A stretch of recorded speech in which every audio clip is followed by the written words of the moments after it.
Anytime God wants to commit himself or to reveal himself to his people, whether he wants to commit himself in blessing someone, in delivering someone, one of the things the Lord is searching in, can I trust this man? Why does the Lord also looking for the trust, even in the domain of life? Any great performance in any available domain, be it in relationship, be it in business, one of the greatest forces that secure success in any available domain is trust.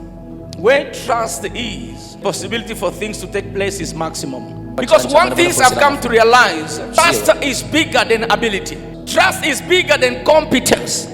They want God to give them victory. They want God to give them whatever they're looking for. But one of the most important questions they are forgetting to ask themselves, can God trust me?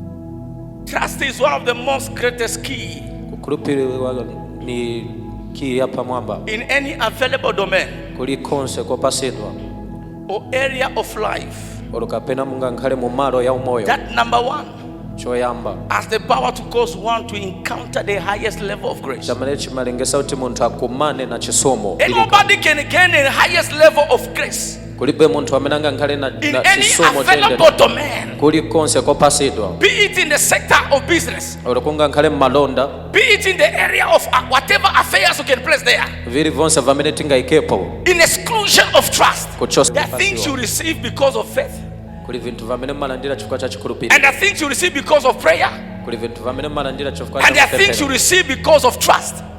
Trust is bigger than faith. Trust is bigger than prayer. I can be prayerful, but if I can never be trusted by God, my prayer is void. So it means I can say trust that what strengthens even the prayer of a person, strengthens even the faith of a person. How can you receive prayer, but God doesn't trust you? I know how much everyone is praying. God bless me. God wipe my tears. God take the shame away from me. God, I'm tired of poverty. God, I'm tired of limitation. But the problem, the question is, can He trust you? That I'm trying to say, for anything to strive, to thrive or to grow, to prosper, it requires trust. Whether in marriage, whether in any relationship, in anything to thrive, to grow, trust must be part of it. You can't experiencing the divine promise of God fully in your life if God can't trust you. It is not how much prayer you make will grant you the total aspiration of your heart. A prayer just give you a portion of the satisfaction, but trust give you the full satisfaction of your heart. You don't get the satisfaction of your heart in exclusion of trust. That I'm trying to say, trust actually secure a maximum breaking ground for supernatural provision. So that every answer prayer does not satisfy the heart, but trust satisfies the heart. I can pray God for a job. He give you the job for survive, but not for living a legacy. You are working, but you are still living in satisfaction. Genesis chapter 6 verse 5, and the Bible says, the Lord was grieved. The Lord was regretting. Why did I commit myself into man by making a man into my own image? Better maybe I should have made even maybe a dog or maybe a lion. He regrets because of the measure of the investment he has done in a man. Can God trust you? Few things that prompt God to trust people. In order for God to trust somebody, number one, purity of the heart. Do you know why the Lord himself entrusted David with kingdom? When in his father's house, there were mature people. There were people who were having the body ready to be leaders. Remember, even when Samuel arrived to the father's house, the scripture said, when you look at the older brother of David, by the appearance already, he was convinced to say, indeed, the anointed one of God can never be another than this one, because of the way he was looking for. But listen, the answer of God: I do not focus on the appearance, I do not focus on how a person looks like, but I focus on the heart. I've come to assure you, you are not disqualified. God can change your story, God can use your life, God can prosper your life. It doesn't matter how you look like, it doesn't matter where you are coming from, but as long as you have the purity of the heart, you are qualified for the next level. Someone say yes.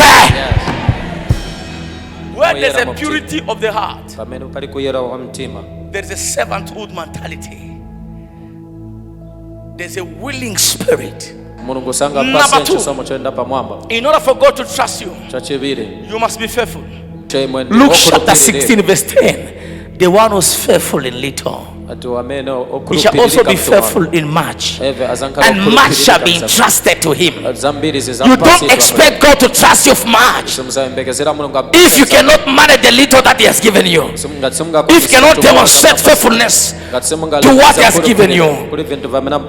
Number 3, obedience. Obedient to his command, obedient to his instruction. That's what can secure one for God to trust them. Number 4, humility. How many people did you greet? How many people did you attend to? How many people did you give attention to? You know, grace, it always follows those who are humble.